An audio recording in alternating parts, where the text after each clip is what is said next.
Las llamadas civilizaciones mesoamericanas que habitaron el México antiguo construyeron piedra sobre piedra durante algo más de 3000 años, un mundo que, si bien no era inédito, era claramente singular. Ir en busca de esa singularidad es ingresar a un territorio que trasciende la construcción monumental que les ha dado fama.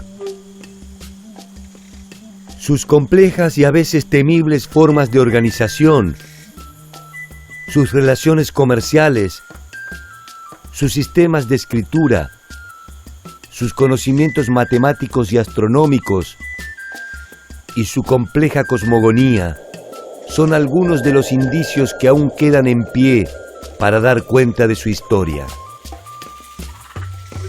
Olmecas, teotihuacanos, zapotecas y los célebres mexicas o aztecas poblaron a lo largo de esos 3 milenios vastas regiones del México antiguo. Para entender la dimensión de ese pasado remoto, se hace necesario reconstruir un presente constante, el de los grandes pueblos de Mesoamérica.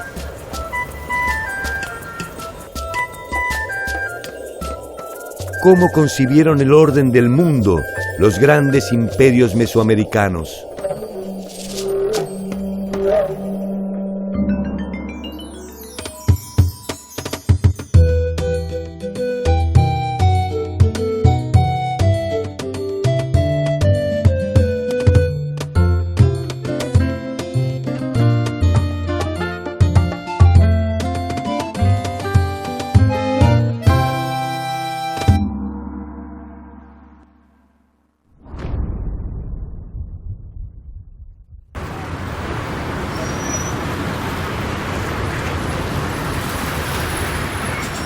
Desde que fue fundada por primera vez, la Ciudad de México estuvo siempre habitada.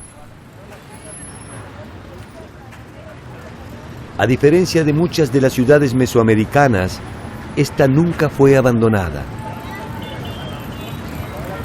Tal vez simplemente porque su ciclo no terminó y solo fue interrumpido por la caída de Tenochtitlan el 13 de agosto de 1521. Las huellas de sus 3 ocupaciones, la originaria, la española y la mestiza, se concentran en la Plaza de la Constitución.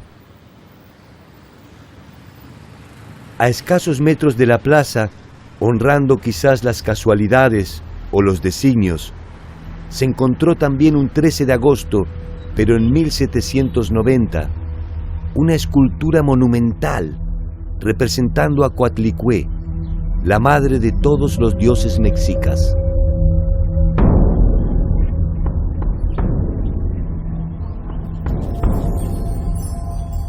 Unos meses después, en diciembre de 1790, a escasos metros de donde encontraron a Coatlicue, se desenterró otra pieza legendaria.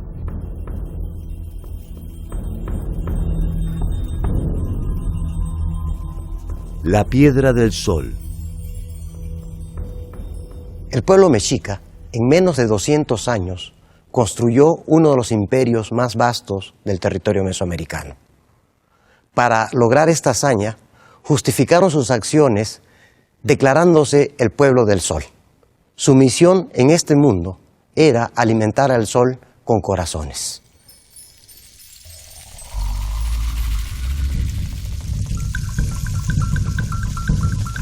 Uno de los monumentos más importantes en cuanto a alegoría al Sol es el mal llamado calendario azteca. En realidad este nombre se le puso en el siglo XVIII cuando fue descubierto en la Plaza Mayor de México, Tenochtitlan. En ese entonces se pensó que era un calendario. En realidad el nombre correcto es la Piedra del Sol. Después de su hallazgo, la Piedra del Sol fue trasladada para su exhibición a la Catedral de la Ciudad de México.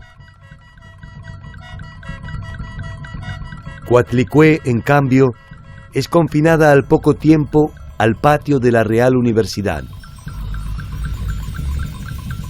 recuperadas a escasos metros de distancia una de la otra, la Piedra del Sol con un destino público y Coatlicue con uno anónimo. Coatlicue, la de la falda de serpiente, es la diosa madre, es la tierra. Pero antes de que el sol naciera, existían sus hermanos, las estrellas, y su hermana, la luna. Cuando estos se enteraron que la madre iba a parir a el sol, que es Huitzilopochtli, decidieron atacar a la madre. Pero Huitzilopochtli nació antes de tiempo y con su espada de serpiente de fuego destruyó a sus hermanos, especialmente a la luna. El monolito de la Coyolxauhqui es quizás el monumento que haga mejor alusión a lo que es el fenómeno lunar. Este monumento se encontró al pie del gran templo mayor. Las cuatro extremidades y la cabeza han sido separadas del torso. Esto nos está indicando de que la luna no siempre sale de forma circular, sino que la luna ha sido cercenada y justamente fue cortada por su hermano, por Huitzilopochtli, el sol. Este monumento conmemora el mito del triunfo del sol sobre la noche.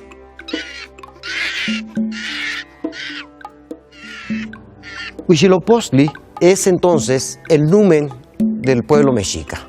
Es el símbolo de un pueblo guerrero que continuamente está consiguiendo cautivos para proveer de corazones a esta deidad.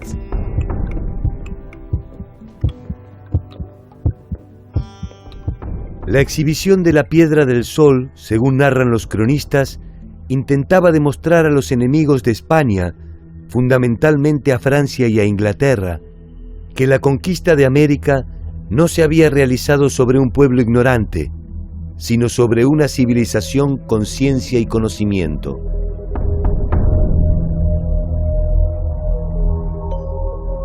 Coatlicue, en cambio, si bien era obra del mismo pueblo civilizado, representaba a la hereje idolatría de los bárbaros y quizás por eso fue confinada.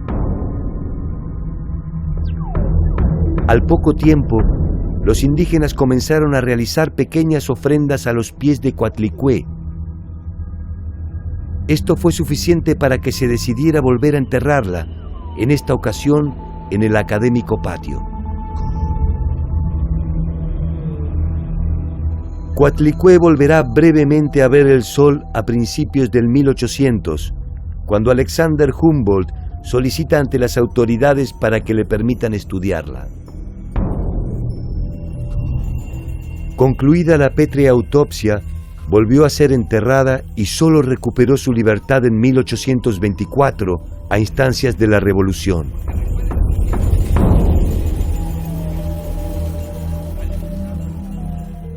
Hoy convive con la Piedra del Sol en el Museo Nacional de Antropología.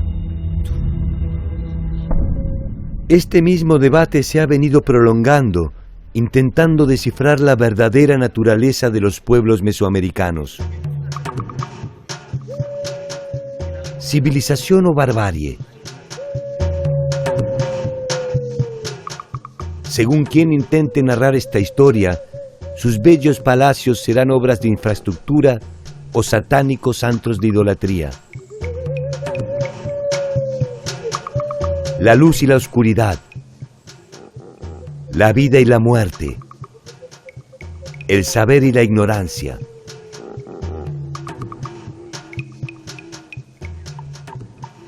¿Un mundo distinto o el mismo mundo de siempre? Estas son algunas de las contradicciones que pueden empezar a contestarse a partir del conocimiento del pasado mesoamericano. Cuentan que cuando los mexicas o aztecas sometían a un pueblo, no solo tomaban posesión de sus vidas y riquezas, también se llevaban sus dioses hasta el templo de Coatlicue. Allí ponían en sacro cautiverio las representaciones de estos dioses.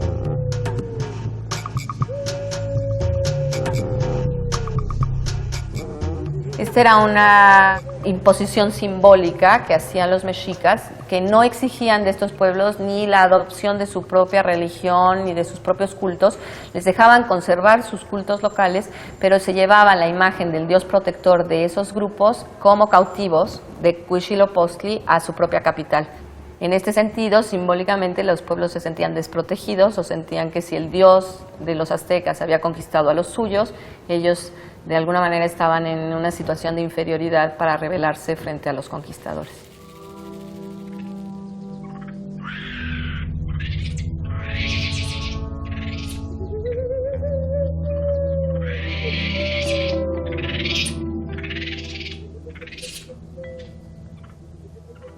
Esos dioses, los primordiales, quizás estén aún ocultos a la espera de solsticios más favorables.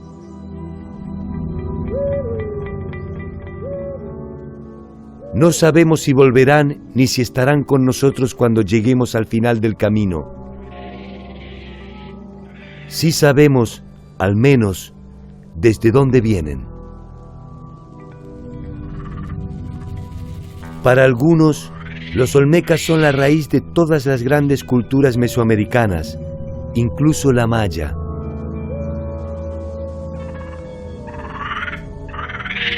Para otros, apenas un conjunto de relaciones entre grupos pares que no necesariamente constituyen una unidad política. Olmeca es una palabra de origen náhuatl que quiere decir la gente que vive donde crecen los árboles de hule. Tiene la misma raíz que oli, movimiento, y que hule, que es el producto con el cual se hace la pelota para el juego. Los olmecas se desarrollaron en el sur de Veracruz y en el este de Tabasco, en lo que es la principal cuenca hidrológica de la República Mexicana. Ahí va el río Sumacinta, el río Grijalba, el río Coatzacoalcos, el río Papaloapan. No sabemos cómo se llamaban a sí mismos, porque hacia 500 antes de nuestra era prácticamente habían desaparecido. El fenómeno olmeca podemos ubicarlo entre 1200 antes de Cristo y 500 antes de Cristo.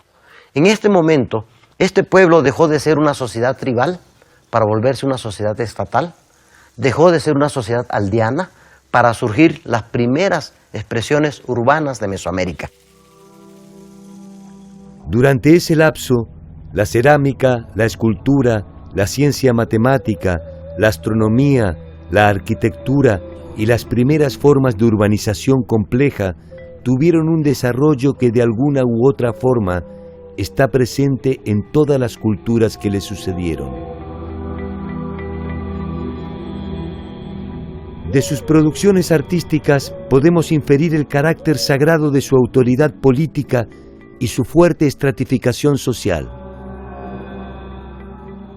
Sus trabajos sobre piedra son de una calidad formal sorprendente, con un excelente acabado y una preocupación exhaustiva por la representación del movimiento.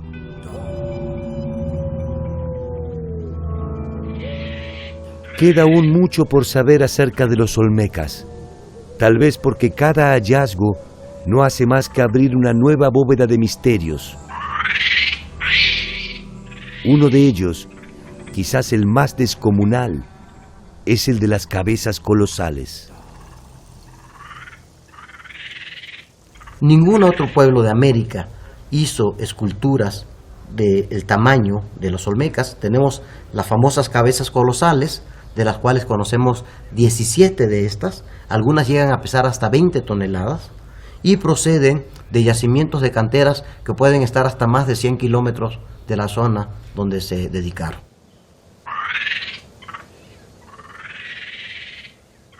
Son ellos los primeros en adelantarse a su propio tiempo. Una sociedad aldeana que comienza a establecer un sistema de creencias que habrá de perdurar hasta el día de la fecha. Quizás lo más importante de los olmecas es de que plasmaron gráficamente una ideología que posiblemente existía desde mucho antes, pero como no se plasmaba en materiales duraderos, no había llegado. Entonces los olmecas son los creadores del primer sistema semiótico de comunicación en Mesoamérica. A través de una serie de signos nos van a mostrar a sus dioses.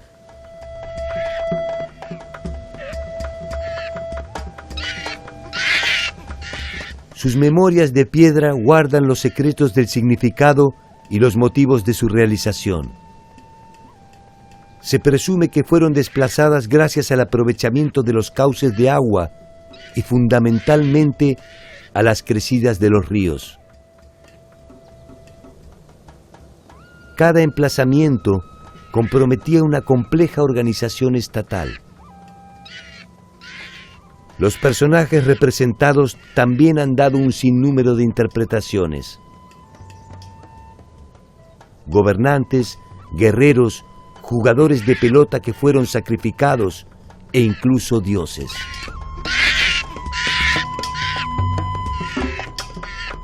Su presencia la tenemos en toda Mesoamérica.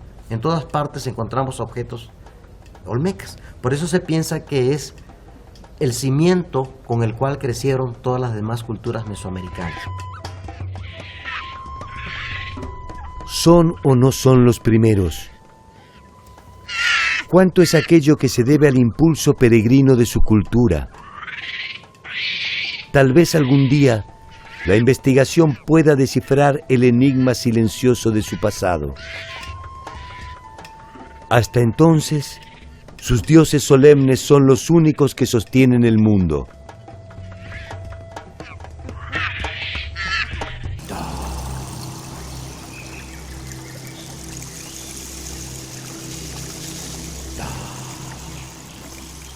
Para los mesoamericanos, el mundo se había destruido 4 veces antes del tiempo presente.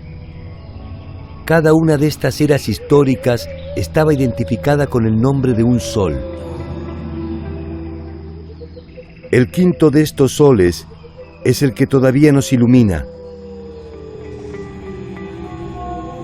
y fue puesto en marcha por el mismísimo dios Quetzalcóatl en la ciudad de Teotihuacán, que es, según estas creencias, la madre de nuestro propio tiempo. La Cuenca de México era un lugar de ocupación humana desde épocas muy remotas, antes de la llegada de los aztecas y de los grupos que se asentarían después y se desarrollarían en esta zona. Había sido escogida por los primeros grupos agrícolas aldeanos de Mesoamérica de la zona central por la riqueza de sus suelos. Y muchos de estos grupos campesinos, presionados por la densidad demográfica en la parte sur del valle, salieron de la cuenca y ocuparon el valle anexo, que fue Teotihuacán, y se dio el desarrollo de esta gran civilización teotihuacana en el periodo clásico.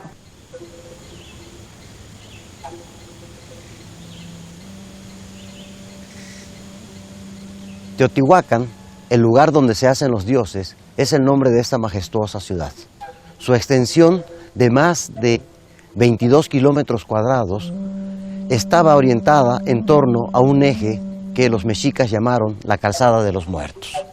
Esta calzada corre desde el norte, donde está la pirámide de la Luna, pasa por la pirámide del Sol y continúa hacia el sur, hacia el conjunto llamado la Ciudadela, donde se localiza el templo de Quetzalcóatl.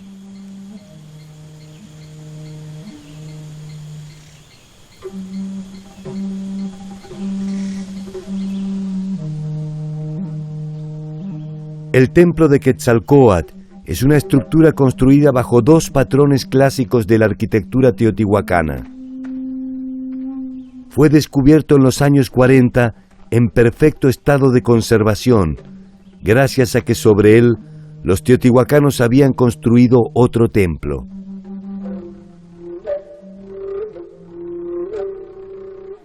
Estamos en la sala teotihuacana del Museo Nacional de Antropología e Historia.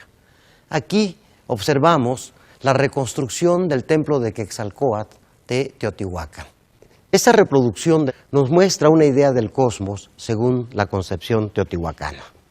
Vemos aquí un ambiente acuático, a pesar de que Teotihuacán está a más de 300 kilómetros en líneas rectas del mar, lo cual nos indica que no es un retrato del mar en su forma natural, sino que se trata del océano primordial, el mar primigenio donde fue creada la tierra.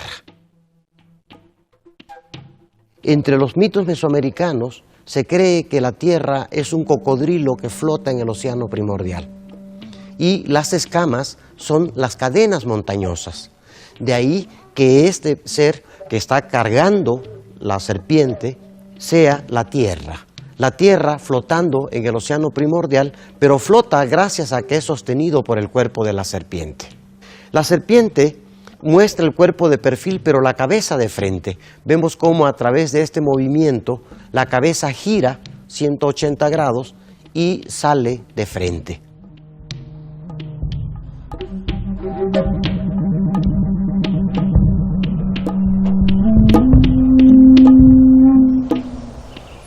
Recientes excavaciones en este templo han puesto también de manifiesto su uso como un sepulcro de una serie de más de 80 cautivos que fueron sacrificados para conmemorar la erección del edificio.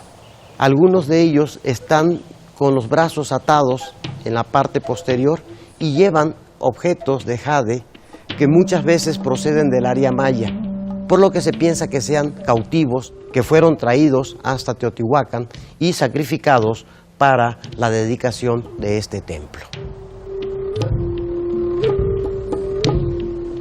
El templo de Quetzalcóatl es una referencia ineludible para entender la dinámica teotihuacana. Conviven en él una sofisticada arquitectura, la devoción a sus dioses, una manera de ver el mundo, objetos exóticos y sacrificios humanos, es decir, ciencia, espíritu, orden, diversidad y poder. Quizás el templo nos diga más que lo que la historia puede atestiguar. Curiosamente, uno de los problemas de Teotihuacán es la falta de un sistema de escrituras pleno. A diferencia del área maya o a diferencia de Oaxaca, donde tenemos un sistema de escritura bien reconocido, en Teotihuacán no tenemos un corpus de escritura bien reconocido. Entonces, como no tenemos estos textos, no tenemos referencia de sus gobernantes. En el área maya tenemos perfectamente identificadas las genealogías. ¿Quién es el papá y quién es el hijo y cuántas generaciones gobernaron? Si es el hijo mayor, si es el hijo menor. Todo nos lo dicen los textos jeroglíficos. Y además, tanto en el área maya como en Oaxaca, se han explorado tumbas reales, tumbas de gobernantes. Sin embargo, en Teotihuacán no tenemos la escritura, no tenemos los nombres de los gobernantes, no tenemos tumbas reales y pone en duda si hubo un poder central en una sola persona o si bien fue una confederación de sacerdotes los que administraban esta ciudad.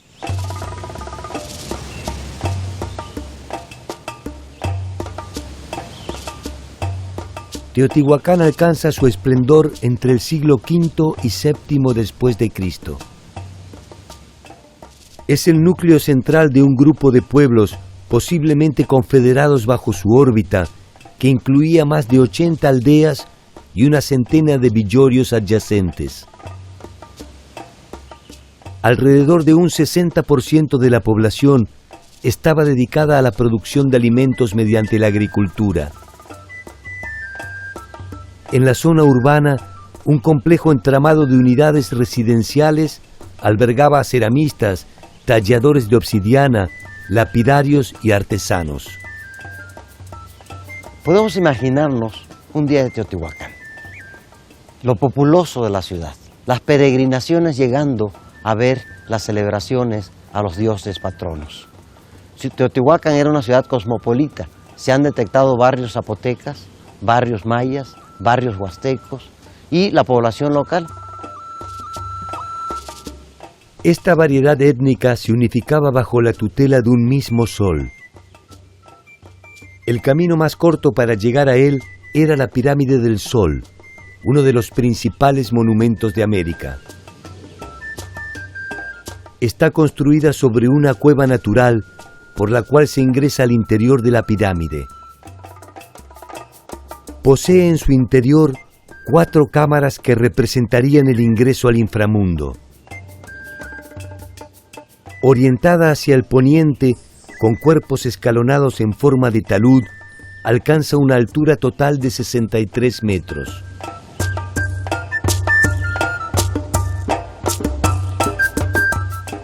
La pirámide de la Luna, a espaldas del Cerro Gordo, es el eje sobre el cual se trazó la calzada de los muertos.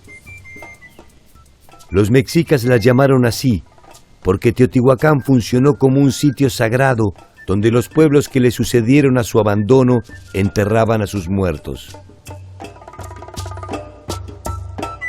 Como toda ciudad era una plancha de concreto.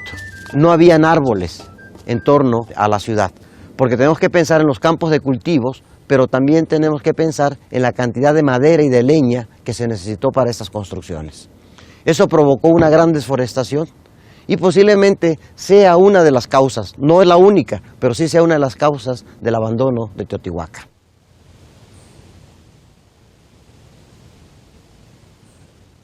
Hacia el año 700 después de Cristo, la ciudad que según las escrituras fue la que dio origen a los hombres, se perdió irremediablemente, abandonada por sus pobladores.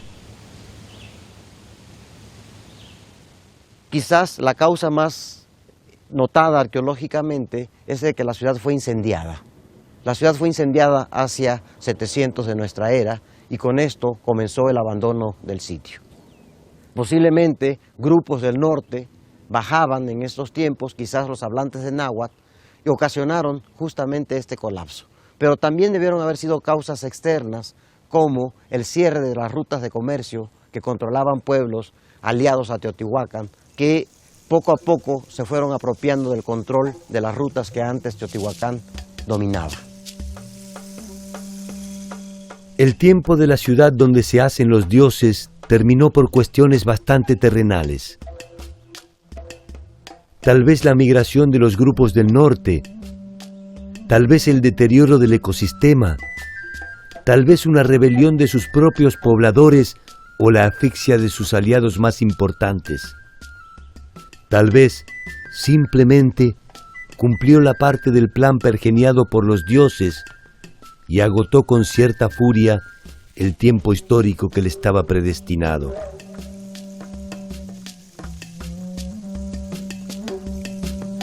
Uno de los tantos barrios teotihuacanos era de origen zapoteca. Los teotihuacanos se dispersaron con el fin de la ciudad. Los zapotecas atravesaron el sinuoso derrotero del tiempo para llegar a nuestros días. El ser zapoteca en Oaxaca es muy importante. Es el grupo indígena más numeroso. Estamos hablando de más de 400,000 hablantes de zapoteca en la actualidad, con una distribución muy amplia en el estado.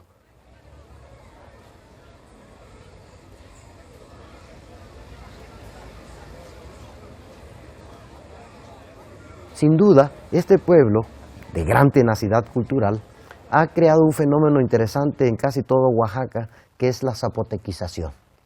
Aunque muchos pueblos hablan su lengua específica, la vestimenta copian a las mujeres zapotecas.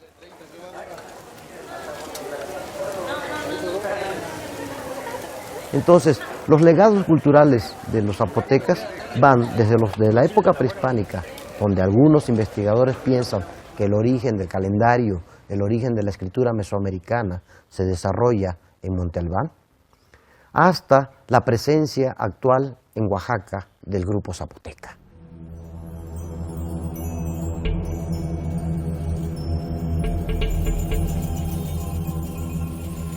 El Valle Central de Oaxaca es el escenario donde se desarrollan un sinnúmero de culturas interrelacionadas, que encuentra su momento de esplendor en Monte Albán.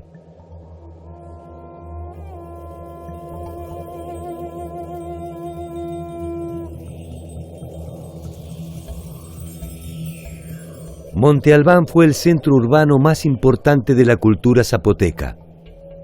Allí llegaron a habitar más de 30,000 personas.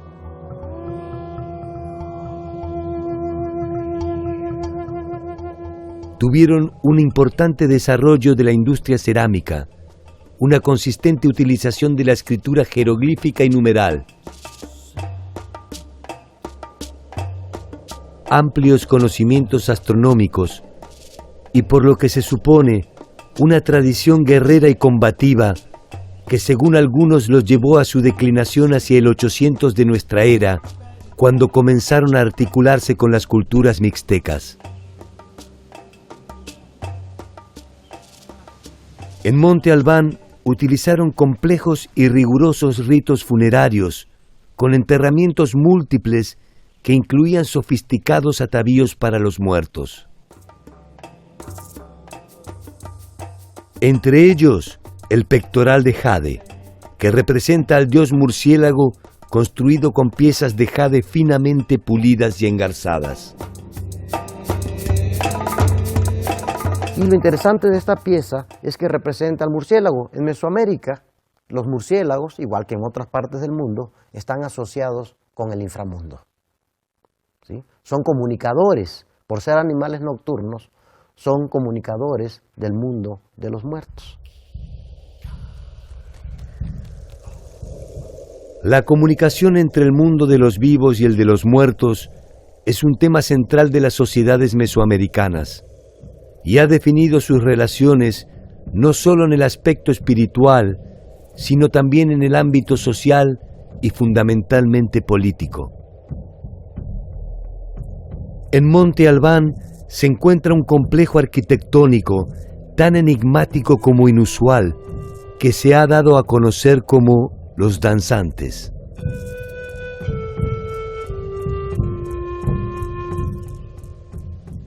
Se trata de más de 300 lápidas talladas sobre piedra que revisten un edificio con representaciones de personajes en distintas posiciones.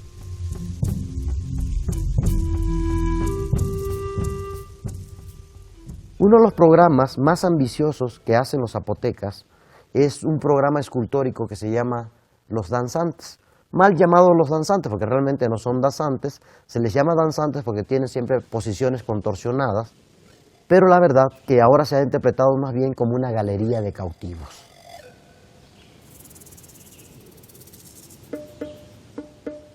¿Quiénes fueron los misteriosos danzantes? ¿Qué idea representan? ¿Por qué motivos fueron ubicados estratégicamente al pie del templo?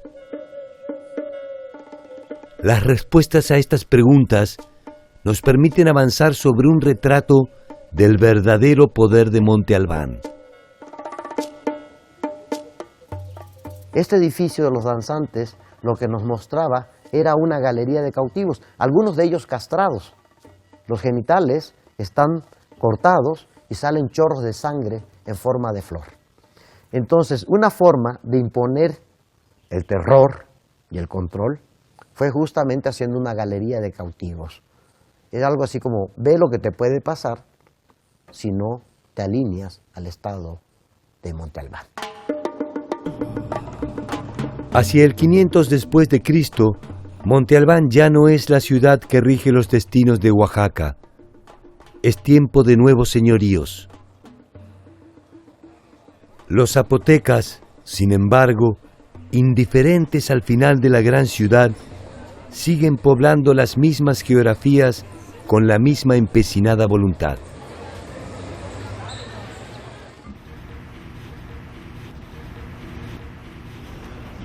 Los pueblos de Mesoamérica organizaron el cosmos, al igual que el resto de los pueblos del mundo, en torno a un eje vertical que incluye al inframundo, el mundo de los muertos, el plano terrenal donde interactúan los humanos y el plano celestial donde viven los astros.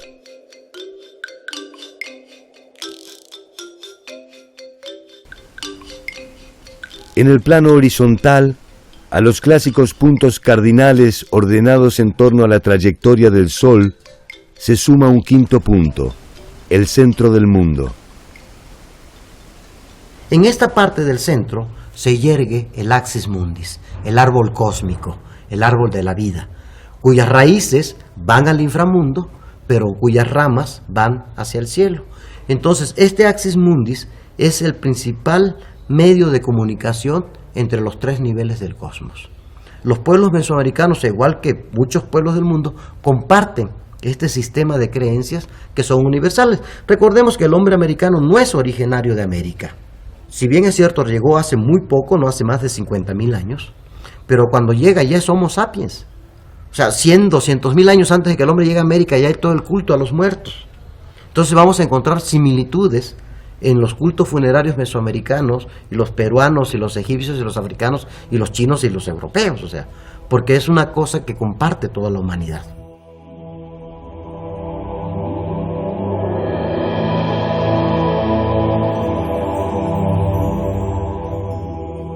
Podemos reconstruir esta interpretación merced a los textos que han sobrevivido a la persecución política y religiosa y que se han identificado como códices. En el México antiguo había todo un sistema de escritura en base a imágenes, ¿no? Entonces, uno de los artesanos especializados eran estos personajes que se llaman los tlacuilos, que escribían sobre diferentes materiales, que podrían ser las pieles de animales especialmente tratadas. Otro soporte sobre el cual se escribía era sobre los pliegos de papel amate, que ese es un papel muy característico del México antiguo, que es la corteza del ficus, y que eran largas tiras que se plegaban, diríamos nosotros, a manera de biombo.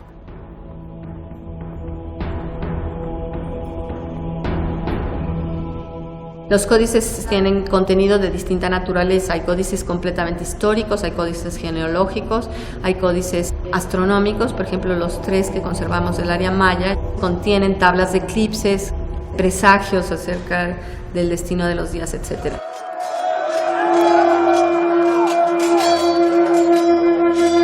Muchos de ellos fueron destruidos durante la conquista, alegando el carácter idólatra de sus contenidos.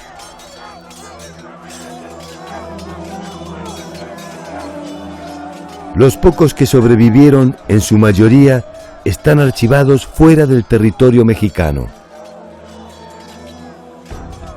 Resulta paradigmático que los nombres con los que se identifican estos documentos sean los mismos de los que procedieron a su apropiación ilegal. Entre estos códigos se encuentran el Florentino, el Boturini, el Madrid, el Dresde, el Borgia y el Vaticano. Algunas veces los códices guardaban memoria histórica de los pueblos. Sabemos que Ixcoatl, el cuarto emperador azteca, mandó quemar códices para evitar que las versiones de la historia que no eran tan favorables a lo que quería imponer el grupo reinante azteca sobre los otros grupos quedaran borradas de la memoria colectiva, y entonces se hizo una gran destrucción de códices, y a partir de esa fecha se empezaron a escribir la versión oficial dirigida por el grupo dominante. Ixcoatl llegó al poder en el año 1430. A partir de la quema de los códices, está en condiciones no solo de escribir el futuro de su pueblo, también es dueño de su pasado. Esta aberración totalitaria es la que da origen a uno de los más célebres textos de la cultura azteca, la Tira de la Peregrinación. 188 años de historia mexica es la que contiene la Tira de la Peregrinación, conocida también como Códice Boturini. En él se narra la partida de los mexicas desde Aztlán, cuando aún eran vasallos, para seguir a su dios tutelar Huitzilopochtli en busca de la tierra prometida. Si la tira continuara más allá del momento en que Coxcox le da la libertad a los mexicas, se leería también la victoria definitiva sobre los tepanecas y la señal del águila devorando la serpiente sobre la planta de nopal en el lugar en que se erigió Tenochtitlan el 8 de junio de 1325. La ciudad de Tenochtitlan llegó a ser una de las maravillas del Nuevo Mundo. Se calcula que llegó a tener entre 150 y 200,000 habitantes. La ciudad fue construida sobre la base del islote, pero el islote resultó insuficiente para el crecimiento poblacional que llegaron a tener, y sobre todo para ser la capital de un gran imperio que se extendía por muchísimas regiones de Mesoamérica, y entonces le fueron ganando tierra al lago.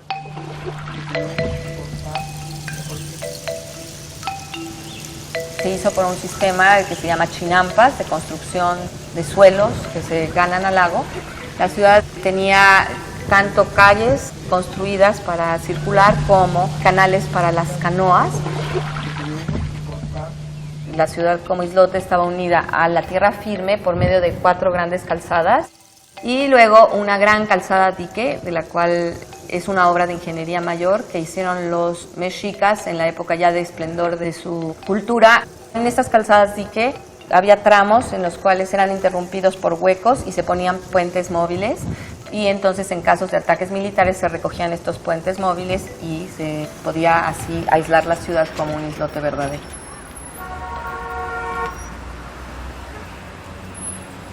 El centro de la ciudad concentraba el poder político y religioso en uno de sus edificios emblemáticos, el Templo Mayor. El Templo Mayor es el corazón de la ciudad. Este templo no está dedicado a un solo dios, sino está dedicado a 2 dioses que generan la economía de la sociedad mexica. Huitzilopochtli en el sur y Tlaloc en el norte. Huitzilopochtli es una deidad guerrera. Quizás es una deidad que traían los mexicas desde el origen de su peregrinación, mientras que Tlaloc era una deidad de agricultores establecidos previamente en esta zona.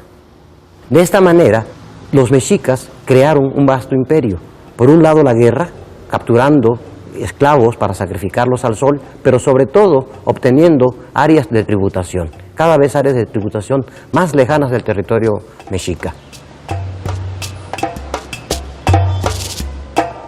La grandeza de Tenochtitlan, su imponente aparato militar y la convicción de sus gobernantes a propósito de su destino no tardaron en llevar a la ciudad a un liderazgo regional que se consolidó mediante la formalización de lo que se conoce como la Triple Alianza.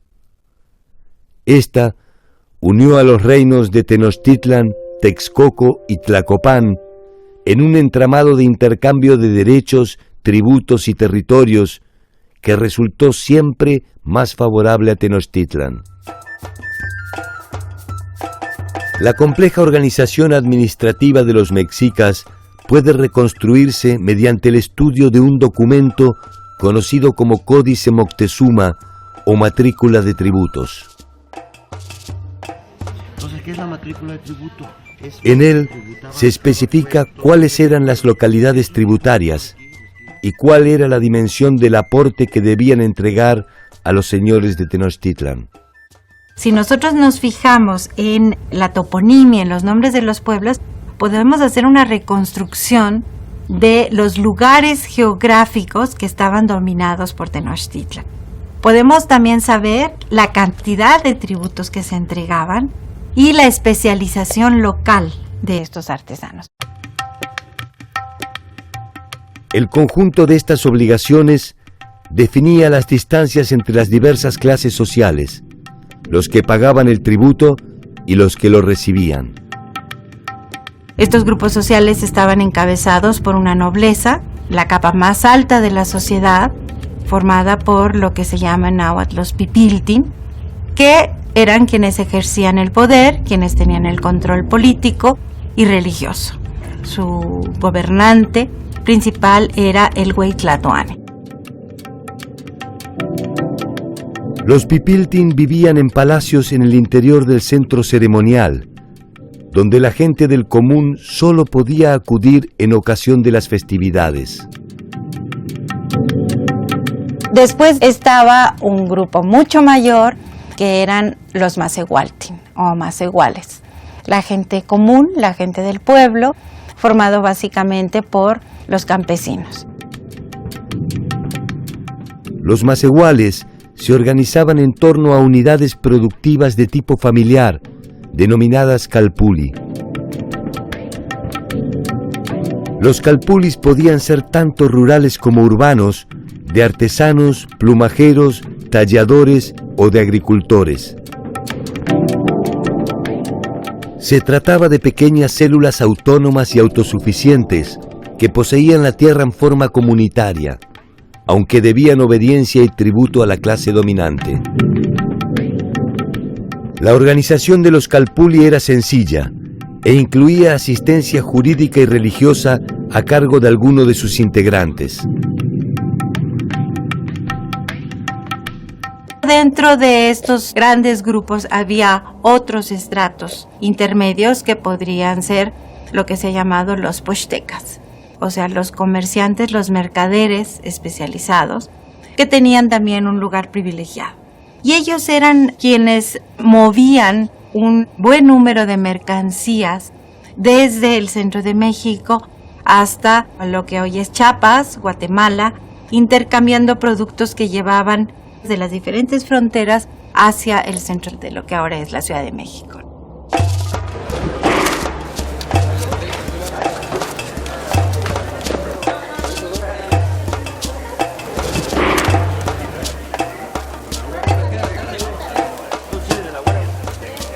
El mercado fue una de las instituciones centrales del mundo mesoamericano.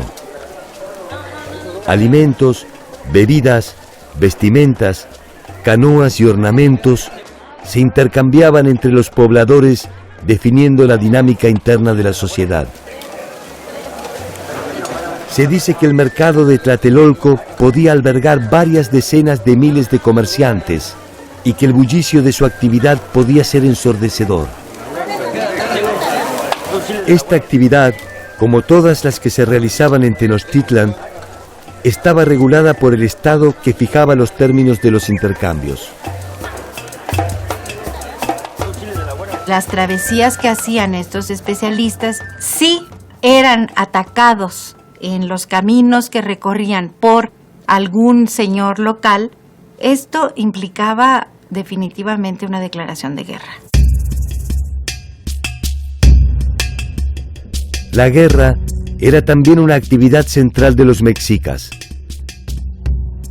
No solo desde el punto de vista estratégico y político, sino porque, a partir de ella, se obtenían los prisioneros que iban a ser sacrificados para mantener al sol en movimiento constante. Mientras que el conjunto de los macehuales estaba destinado a morar en el inframundo, los guerreros que habían muerto con dignidad se transformaban en pájaros y acompañaban al sol en su viaje por la bóveda celeste, junto con las mujeres que habían muerto al dar a luz.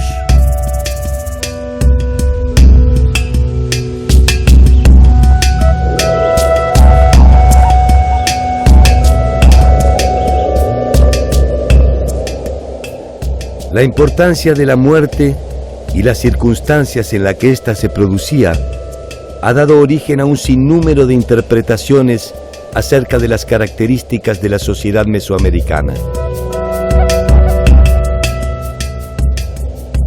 Sería ingenuo pensar que las clases dominantes no utilizaron el miedo para conservar sus privilegios. También sería ingenuo pensar que la compleja forma en la que las sociedades organizan su espiritualidad es solo una simple treta de los poderosos.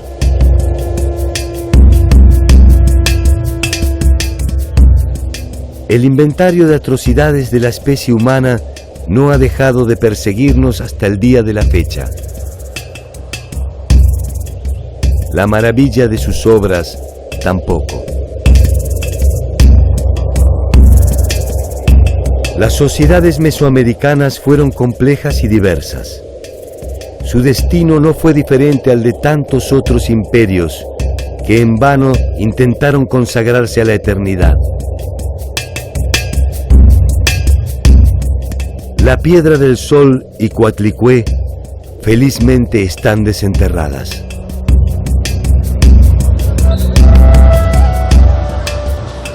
Mal que nos pese, no es nuestro derecho ocultar a una u otra para ofrecer una versión conveniente del pasado. Ese pasado, que no es más que un mandato de volver una y otra vez sobre nuestros pasos hasta el día en que inexorablemente el último de los soles se detenga definitivamente.